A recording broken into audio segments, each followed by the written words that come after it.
Can you believe that a bunch of tiny blue creatures, first imagined to be background characters in comics in the 1950s, went on to become a global cultural and marketing empire worth billions? From European comic strips to Saturday morning cartoons, from cereal boxes to high fashion, the Smurfs have conquered hearts, toy aisles, and licensing markets for over 6 decades. Let's dive into the surprisingly rich and colorful history of these little blue icons. And let's take a deep dive on their ability to storytell, build a market, and merchandise better than many other cartoon characters. Let's learn about the world of the Smurfs. The Smurfs would originally make their first appearance on October 23rd, 1958. They'd be seen as side characters in a medieval comic created by Peyo. The story would be titled The Flute with Six Holes and was published by the Franco-Belgian comic magazine Spruio. What began as a one-off cameo quickly captured the imagination of readers. The Smurfs, with their whimsical design, blue skin color, and quirky speech patterns, stood out immediately. It became clear Peyo was on to something. By 1958, the Smurfs had their own spin off series. Their colorful medieval world, peaceful village, and clear good versus evil narrative quickly resonated with children.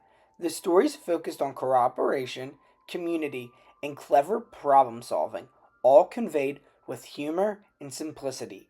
This stood out to kids everywhere. The 1960s would be seen as pivotal for the growth of the Smurfs. No longer were they just iconic comic characters, they would become a household name. They would become a commercial powerhouse. They wanted to focus on licensing the characters for other areas, including figurines and toys. In 1959, they would launch the first PVC figurines of the Smurfs characters, and these small figures would become collectibles. By 1965, the collecting bug was everywhere. People wanted Smurfs. They would be seen in vending machines, cereal boxes, and in stores. Whenever a kid saw a Smurfs toy, they wanted it for their collection. You may be questioning why. Why were they so collectible? Why were they so popular? Well, the fact being that these Smurfs characters could be depicted playing and doing anything. They could be depicted in multiple different clothes. And also, the fact that the Smurfs world was unbound, which meant they could create many different characters and unique faces and unique names for these characters, besides the ones that were seen in comics, cartoons, and in other areas. This meant collectability. This meant people wanted Smurfs. Around the same time as the popularity of growth for the toys, the Smurfs began appearing in marketing tie-ins across the world, including things like BP gas stations and Kellogg's cereals. They could be seen everywhere, and these became some of the earliest instances of marketing and cartoon partnerships for products, and people were in love with the Smurfs. By 1976, the Smurfs would have their first full-length animated feature. The Smurfs and the Magic Flute was released in Belgium, France, and the Netherlands, though it would take years for it to reach an English-speaking audience. Released in the US in 1983, it set the groundwork for the characters to leap to stardom. It was Smurf mania, you could say, by the 1980s. The Smurfs would explode in popularity, all because of the Hanna-Barbera team bringing them to American television. Backed by NBC and American entrepreneur Stuart Ross, the animated series became a Saturday morning juggernaut. Over 8 seasons and 417 episodes, the Smurfs dominated children's television. They would win a daytime Emmy, and they would capture the hearts of a generation. But, most importantly, at its peak, the show drew an astonishing 42% of Saturday morning viewers. But, out of all of this, out of all the success, the biggest thing was that the Smurfs captured America. They had their hands on Europe. They were expanding slowly through merchandising and marketing. But the Smurfs finally made it. They finally had control in the US, and that meant capitalism would take its hold. The Smurfs merchandising would explode. They would be seen on lunchboxes, video games, pajamas, breakfast cereals. If you could think of anything, the Smurfs would be on it. Iconic things would come out of this explosion in merchandising, including Smurf Berry Crunch, an ice show focused on the Smurfs, and also records with Smurfs songs on them. But with all great things, they always come to the end. The late 80s saw a gradual decline in Smurf mania.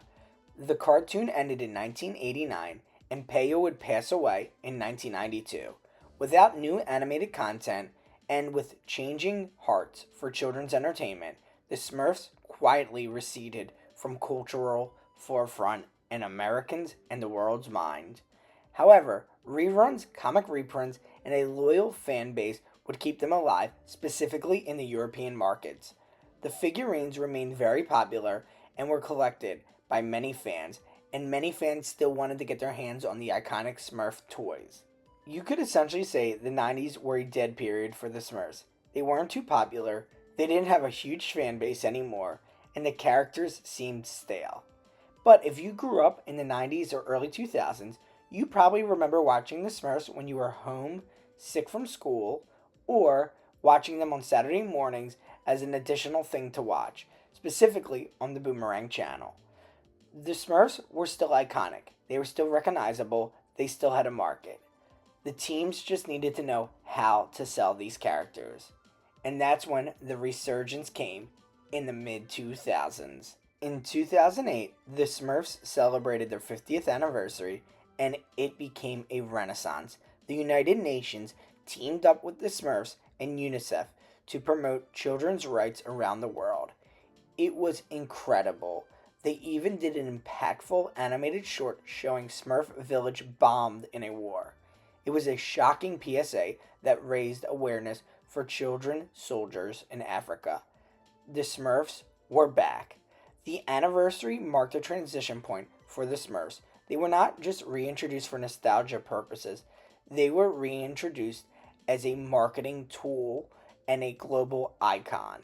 They were aligning their values of the old cartoons with today's family friendly entity. They wanted to create an image of corporate social responsibility. In 2011, Sony Pictures would release a live action and CGI film of the Smurfs. Despite its mixed reviews, it was a global box office hit, grossing over $560 million. It would even have a sequel in 2013, and these films reintroduced the world to the Smurfs. In 2021, a new animated Smurfs television show launched on Nickelodeon, featuring updated animation and a more tailored, modern approach to the characters. The reboot resonated with both children and adults.